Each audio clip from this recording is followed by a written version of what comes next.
She doesn't really have anyone, does she? No family, no visitors on the sheet. Just process the room transfer. 14 can go to the shared wing at the end of the hall. She won't know the difference at her age. And between us, she's not going to be with us that much longer anyway. She said it in the corridor, in a low, efficient, businesslike voice, standing barely 3 feet from the open door of room 14, not bothering to lower it. Because she had already decided that the person inside was not really a person who could hear, or who mattered if she did. And inside room 14, a tiny woman of 99 sat very upright in a chair by the window, a knitted shawl around her shoulders, and her hands folded in her lap, and she heard every single word. Her name was Eula Mae Harris.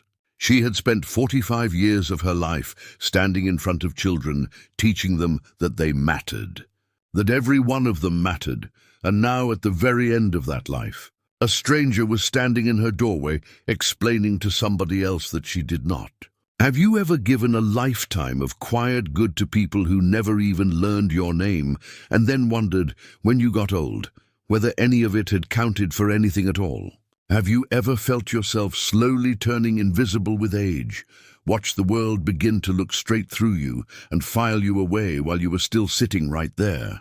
In 3 days, on the morning of Eula Mae Harris's 100th birthday, that same administrator was going to walk into the front lobby of that quiet little facility and find it full of people. And then she was going to look out the glass doors and find the parking lot full.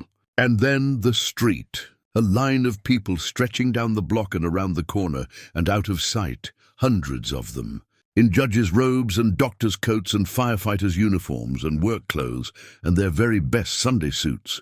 Every last one of them come for the forgotten old woman in room 14 that she had just said had no one at all. Stay with me. You are going to want to be standing in that lobby when the doors open.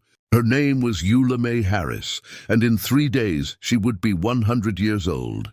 And to understand why hundreds of people were about to drive across a state to stand in a parking lot for her, you have to understand what she did with the 99 years that came before. Eula was born in a sharecropper's cabin in 1926, the 7th of 9 children, in a place and a time that had decided before she drew her first breath exactly how small her life was permitted to be. But Eula had a grandmother who had been born into slavery and freed as a child, and that grandmother could not read a word. And she used to hold little Eula's face in her 2 hands and say, "Baby, they can chain a body, but a mind that can read is a mind that can never be caught again. You learn your letters, you learn everything they've got, and then you turn around and you give it away as fast as you can to every child you can reach, because that is how we win. Not with our fists, with our children, remember that. With our children." Eula Mae Harris built her entire life on that sentence, and it is the reason a parking lot was about to fill. She walked, some days, 6 miles each way to the one-room schoolhouse that would take black children, and she learned her letters, and then she learned everything they had, against odds that should have stopped her 100 times. She became a teacher, which for a poor black girl from a sharecropper's cabin was very nearly a miracle. And in 1948, she walked into a classroom at Lincoln Elementary, a crumbling, underfunded school in the poorest part of the city, the school nobody else wanted to teach at, the school where they sent the children the world had already given up on. And Eula Mae Harris stayed at that school for 45 years. 45 years. Think about that number. Think about how many children passed through a teacher's hands in 45 years. She taught the 3rd grade, mostly 8- and 9-year-olds, at the exact age when a child decides, somewhere deep down, whether they are smart or stupid, whether they matter or they don't, whether the world is for them or against them. And into that tender deciding age, year after year after year, walked Eula Mae Harris, and she looked at every single child who came through her door. The poor ones, the hungry ones, the angry ones, the ones with no shoes and no breakfast, and no one at home who believed in them. And she decided, about every last one of them, that they were going to be somebody. She did not just teach them their letters. She bought them shoes out of a salary that barely covered her own rent. She kept crackers and peanut butter in her desk drawer for the ones who came to school hungry, and she learned to hand them over so quietly and so casually that a proud child never had to feel like charity. When a child had no coat in winter, a coat would simply appear on the hook by their name, and Miss Harris would say something about the lost and found so that nobody had to say thank you and nobody had to feel ashamed. She stayed after school every day for the ones who were behind. She went to their homes when they stopped coming. She sat in kitchens and on porches and told exhausted, frightened parents, "Your child is gifted. Your child is going to college. Your child is going to be a doctor, a lawyer, a teacher." And she said it with such total certainty that the parents started to believe it. And then the children started to believe it. And then, over and over, decade after decade, it started to come true. She never married. There had been a young man once, a long time ago, but the timing and the world were against them, and it did not happen, and Eula made a peace with that early. She used to say, when the other teachers asked why she never had children of her own, she would smile and say, "Oh, I've got children. I've got about 2,000 of them, and I remember every single one." And she did. She remembered their names, all of them, decades later. She remembered which one was afraid of thunder, and which one had a mean daddy, and which one could draw like an angel, and which one just needed one single adult in the whole world to look at them and say, "I see something in you." For 45 years, Eula Mae Harris was that one adult for thousands of children in the part of the city everyone else drove around. And then she retired, and the decades went by, the way they do, faster and faster, and the world moved on. The children she had saved grew up and had children of their own, and scattered across the country, carrying her inside them without always remembering to say so. Eula grew old. Her friends passed one by one. Her brothers and sisters passed. Her body, which had walked 6 miles to school, slowed and then failed, and eventually, at 97, alone and unable to manage the stairs of the little house she had lived in for 60 years, Eula Mae Harris moved into a modest assisted living facility on the edge of the city, into a small room with a window, room 14, and the world, which owed her more than it could ever calculate, very quietly forgot she existed. That is the part that older folks watching this understand in their bones, and the part I need the rest of you to sit with.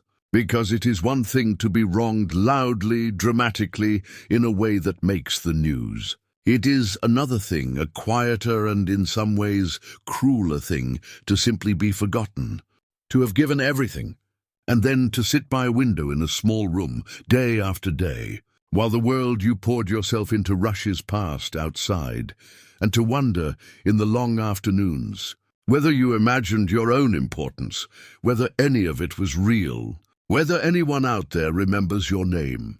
That was Eula's fear in her last quiet years. Not death. She was not afraid of death. Her fear was that it had not mattered, that she had spent herself down to nothing on 2,000 children, and that they had all forgotten, and that she would slip out of the world without a single soul noticing she had been in it. And into that fear walked Sloan Merrick. Sloan Merrick was the new administrator of the facility, 42 years old, brought in by the company that had bought the place to improve the margins. And she saw the residents not as people but as a spreadsheet, as beds and costs and liabilities, as a problem to be managed as cheaply as the law allowed.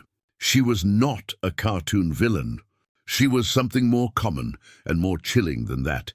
She was simply a person who had stopped seeing the old people in her care as fully real, the way so much of the world stops seeing the very old, and from that one failure, that one decision to look through them instead of at them, every cruelty flowed naturally, dressed up as efficiency. She had looked at Eula Mae Harris's file and seen exactly one thing. No spouse, no children, no regular visitors. A 99-year-old woman with, as far as the paperwork showed, no one.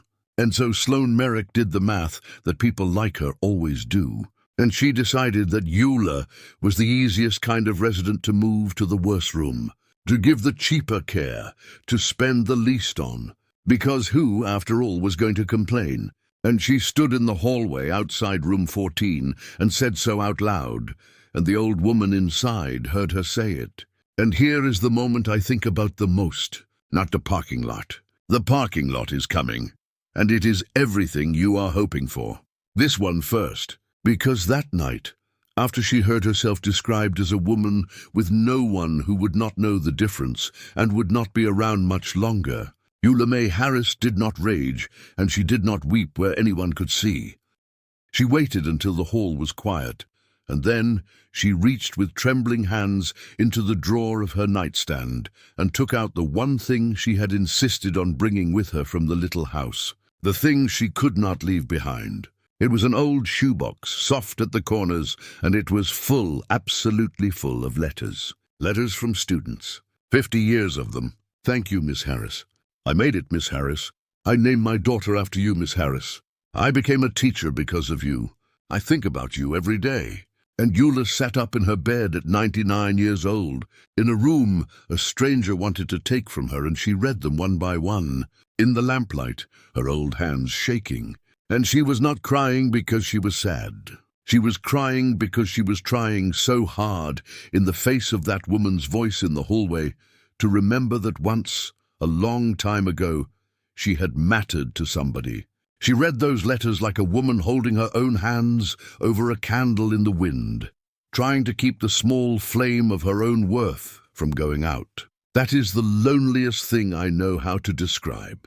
And she fell asleep with the letters spread across the blanket, holding on to the proof that she had existed. But somebody else read those letters too. Her name was Keisha, and she was 24 years old, a certified nursing aide who worked the quiet floor, and she was one of those rare people who had never learned how to look through anybody. Keisha loved the old people. She sat with them, she listened to their stories, the same ones over and over, because she understood that a story told over and over is a person trying to say, "This happened, I was here, remember me." And Keisha had noticed the little woman in room 14, who sat so straight and spoke so precisely, and thanked her so graciously for every small kindness. And she had heard Sloane Merrick in the hallway, and it had made her sick. So Keisha did a small thing that turned into an enormous thing. She stopped by room 14 after her shift just to sit a while, and she saw the shoebox, and she asked gently what all those letters were. And Eula, a little embarrassed, said they were nothing, just old notes from children she used to teach. And Keisha picked one up with permission and read it, and then another, and then she went very still, because the letters were not from nobody. One was from a man who signed it judge.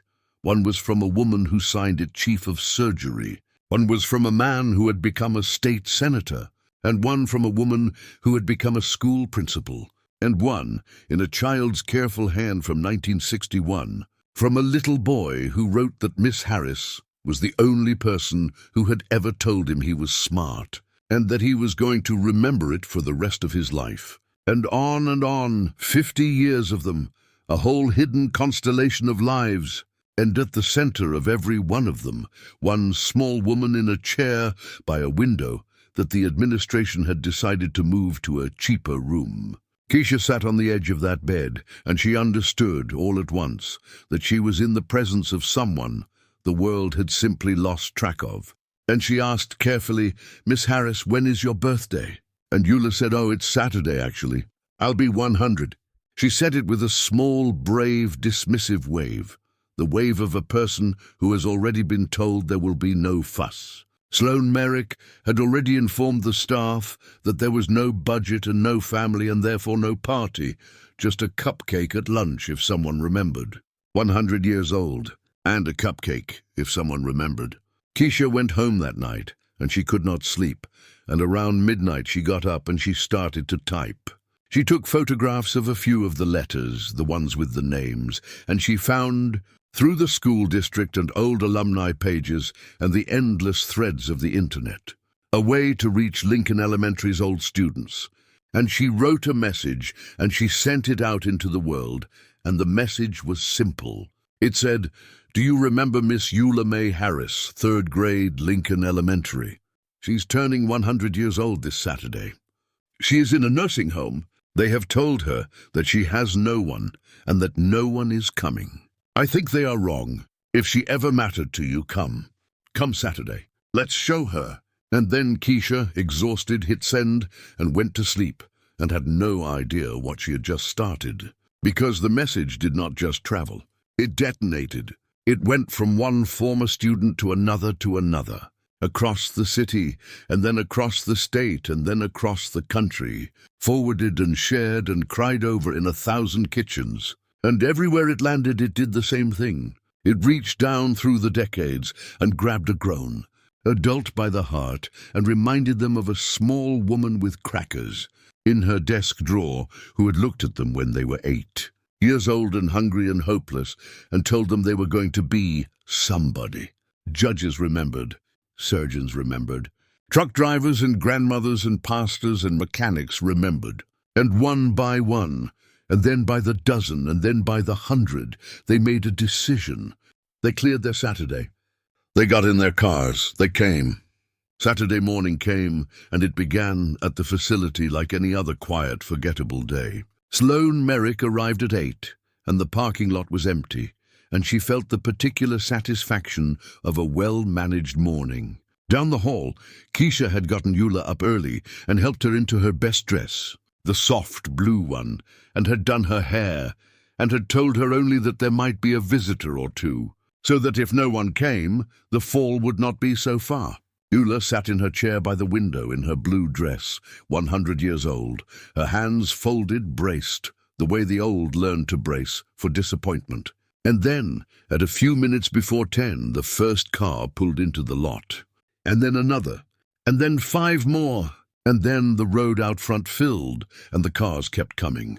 And people began to get out of them, old people and middle-aged people and young people, dressed in their finest, many of them carrying flowers. And they began to walk toward the doors, and Sloane Merrick looked up from the front desk and felt the first cold touch of something she did not understand. By 10 o'clock the lobby was full. By 10:15 it was overflowing, out the doors, onto the walk. There was a judge in his black robe who had recessed his own courtroom and driven 2 hours. There was a woman in surgical scrubs who had come straight from the hospital.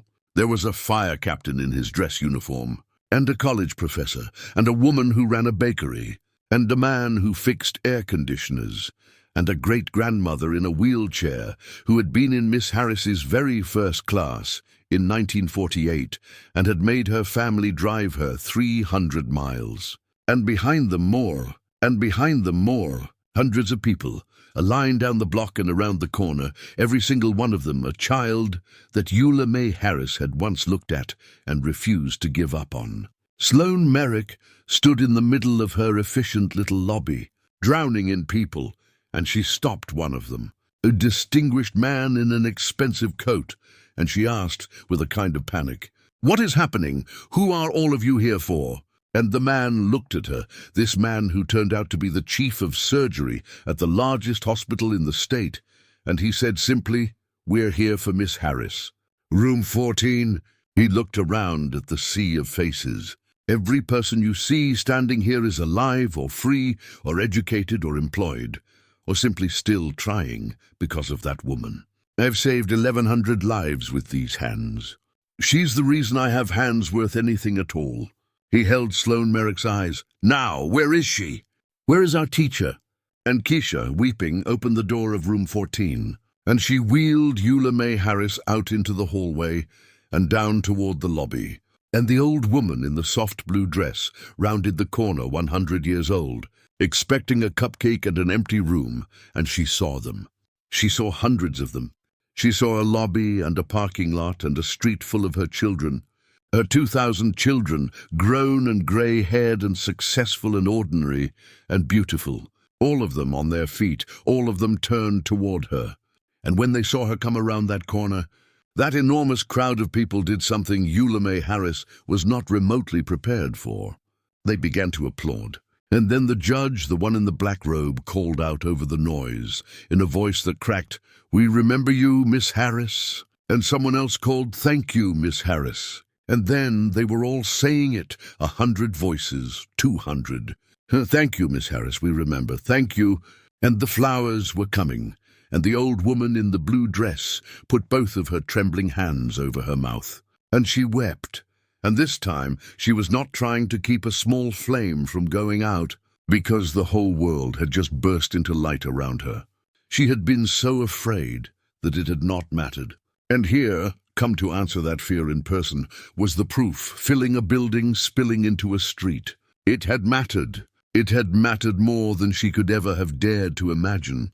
They came to her one at a time for hours. Each one knelt down by her chair and took her hand and said their name.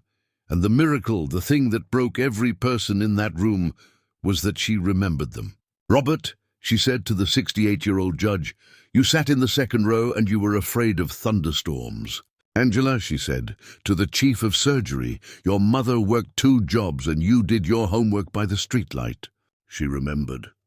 50, 60, 70 years later, she remembered the children they had been, because she had never once, in 45 years, looked at a child and seen anything less than a whole entire soul worth memorizing.